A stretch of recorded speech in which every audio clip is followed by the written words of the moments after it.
Dre, back at you with another video. I'm here with Bane and M'Baku.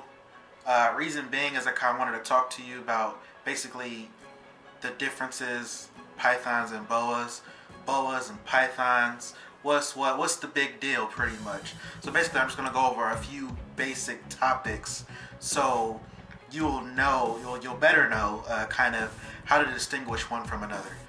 So we'll start with, if you see me glance down, I'm just checking my notes. I'm a reptile keeper, but I don't know everything. So, I mean, obviously I preach doing the research, so I'm just letting you guys know I had to do some research. Okay, you cool with that? All right, cool. So we'll start off with habitat and I guess geographical location.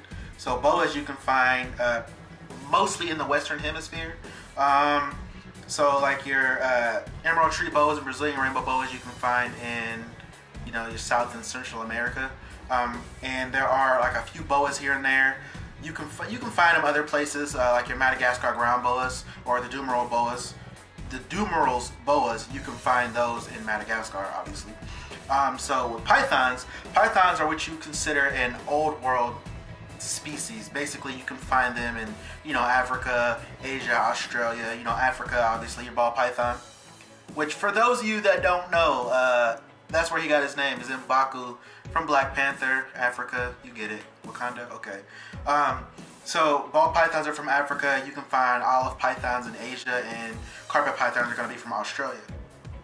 So, that is the main difference as far as, area. I mean, obviously, if you don't know snakes, you're not going to be able to just look at a snake in a certain area and be able to, figure out what it is.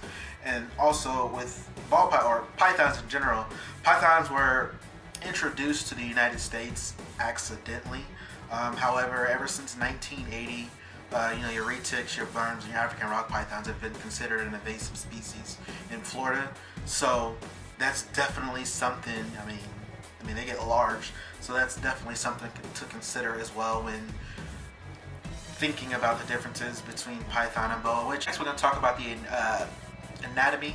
So basically, we'll start off with boas again. Well, we'll start off with pythons this time. So pythons, basically, they have more bones than boas, and they also have more teeth. They actually have an upper jaw called a premaxilla, and basically, okay, Bane, you do what you do.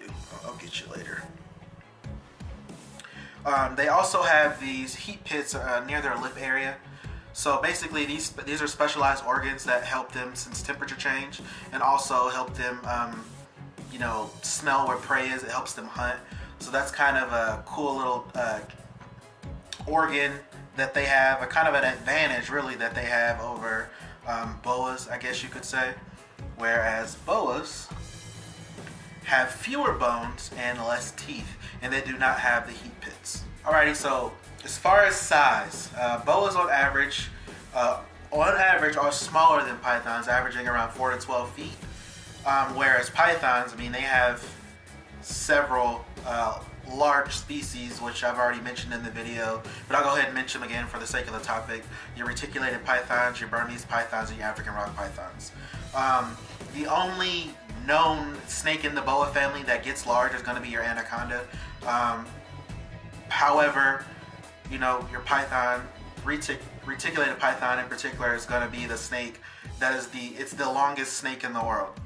It's the biggest snake in the world considering length. However, as far as mass, it's going to be your anaconda. The biggest recorded reticulated python, I believe, was 32 feet, which is huge.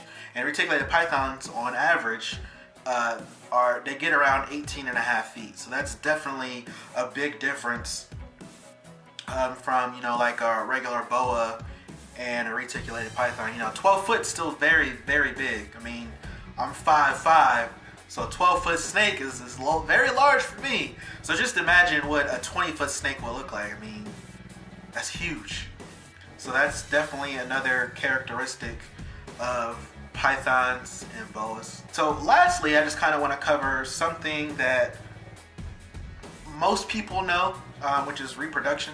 So obviously, your pythons are going to be egg layers. They're going to go ahead and lay the eggs, and the female usually is going to provide heat by wrapping her coils around them and to keep them warm. Which is they're oviparous, whereas boas are ovoviviparous, meaning they actually have eggs within them, but they are incubated and hatch within them, so the babies actually come out live. So that's something that's actually kind of cool. But once again, it's a very big difference. So ovoviviparous live babies, ovoviviparous egg layers. So if you guys know of any other differences between the two, feel free to drop a comment. I would love to hear it. Like I said, I had to do quite a bit of research before even doing this video. I don't know everything. I'd love to hear from you guys. And if you enjoyed the video, like, subscribe, definitely leave a comment, hit that bell.